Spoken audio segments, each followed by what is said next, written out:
Not all COVID measures are being lifted. Indoor masking and vaccine passports are still required. CTV's Binder Sudjan reports on what will stick around in the months and years ahead as we learn to live with COVID.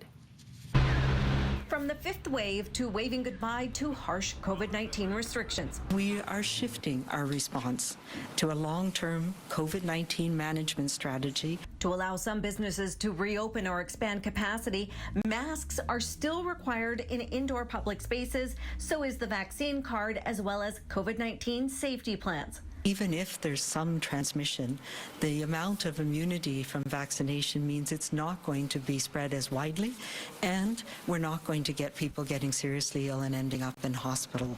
Other restrictions sticking around for now include limits on the number of visitors at long-term care homes, how many people can watch kids' tournaments, and either capacity limits or vaccine cards at faith services. Alberta got rid of vaccine passes last week. Saskatchewan today. Indoor masking won't be required in those two provinces as of March 1st. BC plans to reevaluate the need for those controls in March and again in April. I think Saskatchewan and Alberta are really taking a big risk. As I mentioned, they were at the peak and then they relaxed these restrictions. The relaxing masking, they did that, for example, among kids in school under 12, but Omicron is spreading a lot in that age group. Dr. Bonnie Henry says the plan is to continue to recommend hand washing, mask wearing when transmission is high, and to push for mandatory sick leave policies for years to come. But it'll be based on guidance and advice, not on orders.